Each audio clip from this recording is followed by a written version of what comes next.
Hello learners, we are working on lesson 14, session 3. This is the last session for this lesson. We kind of went through this one kind of quick, but don't worry, lesson 15 is going to talk more about area. Okay, when we make it to the last session of a lesson, remember you do the practice on your own first, and then we come back and look at the solutions.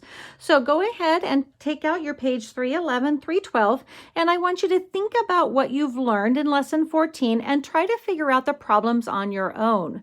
Remember, you can draw pictures, you can do counting. Go ahead and pause the video, do the work on your own, and then come back and unpause and we'll go over the answers.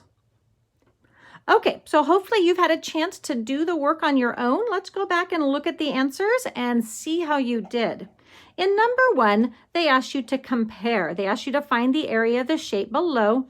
Notice for our orange rectangle that we have 1 square meter, and there are 1, 2, 3, 4, 5, 6 square meters in this orange rectangle. For the blue, they have square feet.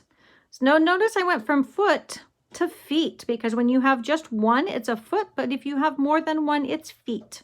So let's go ahead and look. I did the skip counting. I noticed that there are 6 squares in each row. So I went 6, 12, 18, 24. There are 24 square feet in the blue. Okay, number 2, we had to examine. Anna says that this area of this rectangle is 12 because each rectangle is 1 unit long. But she's wrong. Do you know why she's wrong? She is wrong because we have to use square units. And remember, square units have to be squares. These are rectangles. We cannot use rectangles to measure the area of a shape. We can only use squares. And since these are rectangles, we can't. So I wrote that we have, and I even underlined and made it all capital, we have to use square units. And this shape does not have square units. It has rectangles. So this is not the correct way to measure the area. Okay, in number 3, I thought this one was kind of fun because I got to do some sketching. Notice we have what we call that complex shape. It's a non-rectangular shape, except they use these little dots, and I had to kind of visualize in my head where my square units would be.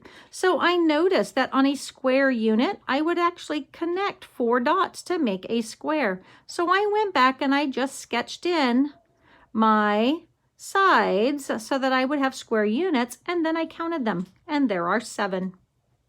Did you do the same thing? Now, it's possible that you sketch them in, or maybe you could just visualize it and see it in your head. I'm going to show you that on the other side. Okay, now number 4, I didn't do number 4 yet because I kind of wanted to do this one with you just in case. It says use a ruler and a dot grid below to complete the problems. If you don't have a ruler, don't worry. You can actually just kind of sketch everything in.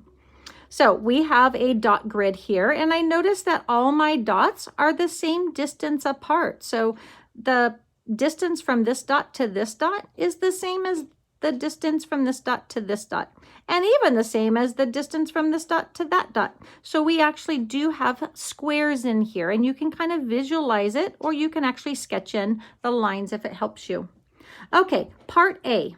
Draw a rectangle with an area of 8 square units on the grid and label it an A. So I looked for 8 small square units. So I noticed that this is 1 square unit.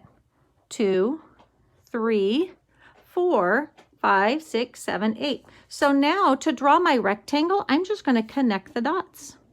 And that's why if you don't have a ruler, it's okay. You can just connect the dots. And so now I have a rectangle with 8 square units. If it helps you to see it by sketching in the lines, you can do that. See how I can kind of sketch them in?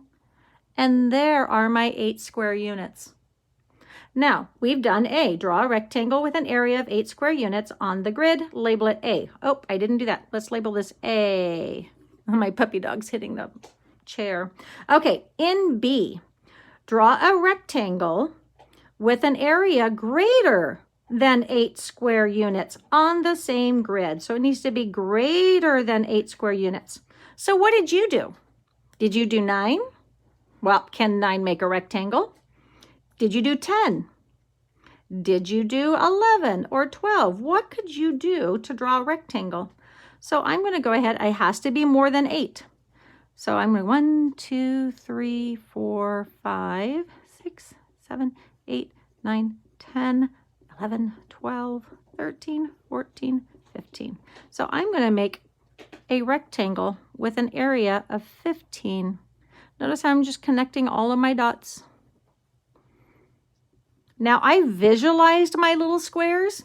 If it's easier for you to sketch them in, you can do that. See how I can sketch them in pretty quickly? Remember, it doesn't have to be nice, neat, straight lines. We are just sketching. Okay, so now I'm going to label this one B. Okay, part C.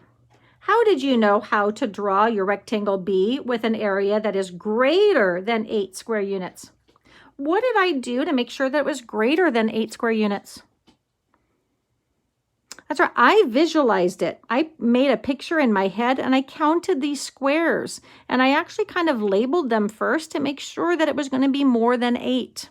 Then I sketched it and then I drew the lines and double checked to make sure that it was more than 8. Okay, in your math journal, you should have written down an explanation on how you can find the area of a rectangle drawn on a dot grid. So you should be able to explain to me how you can do this. Now, these are two things that you might have written about.